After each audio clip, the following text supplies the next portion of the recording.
آج ہی اسلام آباد میں خواتین پہ لاٹھی چارج ہوا ہے، تو یہ منافقت نہیں کہلائی؟ نہیں، میں بالکل منافقت تو نہیں کروں گا، کہوں گا دیکھو جہاں تک عورتوں کا، خاص طور پہ اگر اسلام آباد میں آج عورتوں کا دن ہے، اگر کسی کا حق تھا احتجاج کرنا، مارچ نکالنا، جن کو پرمیشن ملا، چاہے وہ اسلام آباد ہو یا کسی اور شہر ہو، عورتوں کو ملا تھا. اور خاص طور پہ اسلام آباد میں جو انسیڈنٹ ہوا ہے وہاں تو وفاقی وزیر نے اس کا کنڈیم بھی کیا ہے، جو وفاقی وزیر کا ذمہ داری ہے، انہوں نے ایکشن کا وعدہ کیا. تو یہ منافقت تو بالکل ہی نہیں ہے، یہ تو آپ کو یہ ثبوت ہے کہ جو ہم کہہ رہے ہیں اس پہ ہم عمل کر رہے ہیں. میرے سوال کا جواب مسٹر فارن منسٹر آپ کے پاس ہے، انفارمیشن منسٹر کے پاس نہیں ہے، کہ آپ نے کچھ روز پہلے اندیا دیا ہے کہ آپ سند سے وعدے جو پورے نہیں ہوئے ہیں اس کے اوپر وزارتوں سے استعفیٰ دے سکتے ہیں، تو آپ کی کیا ایک تو میں سمجھتا ہوں کہ یہ جو ہے بڑا ضروری ہے کہ جب بھی کوئی بولے نا، وہ صرف وہ کلپ جو سوشل میڈیا پہ چلتا ہے یا جو ہیڈ لائن چلتا ہے اس کو دیکھنے کے بجائے ہمیں پورا کانٹیکسٹ دیکھنا چاہیے.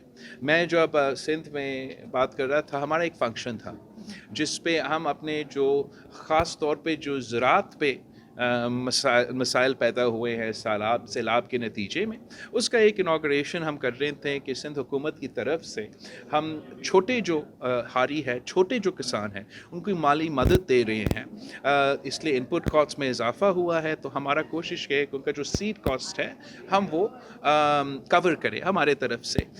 وفاقی حکومت کا بھی وعدہ ہے کہ وہ بھی ہمارے ساتھ دیں گے، اس منصوبے میں اپنا حصہ ڈالیں گے تاکہ ہم مزید لوگوں کو بینیفٹ دے سکتے ہیں. اسی طریقے سے چاہے وہ ہمارا ہاؤسنگ کا ریکنسٹرکشن ہے یا بہت چیزیں ہیں، اس میں وفاقی حکومت کا شیئر ہے، صوبائی حکومت کا شیئر ہے. اور ہم نے جو جنیوا میں وہ کانفرنس رکھا ہے جس میں ہم نے بین الاقوامی سطح پہ جو فنڈنگ بندوبست کیا، اس کا بھی شیئر ہے.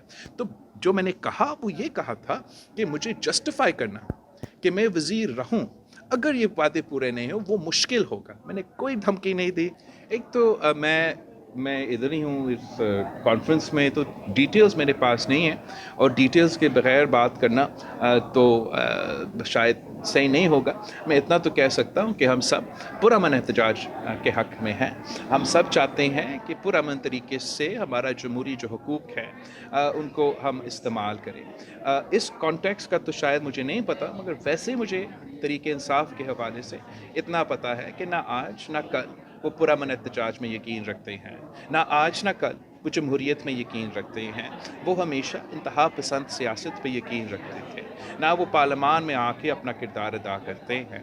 اور افسوس کے ساتھ جس نفرت کی سیاست کا دور انہوں نے پاکستان میں شروع کیا ہے، اس کو روکنے کے لیے جو نیا نسل ہے ان کو ایک اچھا کردار ادا کرنا پڑے گا. اگر کہیں کوئی ڈیتھ ہوا ہے، ہم تو ہمیشہ کسی کا جو ڈیتھ ہے اس کو کنڈیم بھی کرتے ہیں، اور امید کریں گے کہ جو سچ ہے تحقیقات کے بعد وہ سامنے آئے.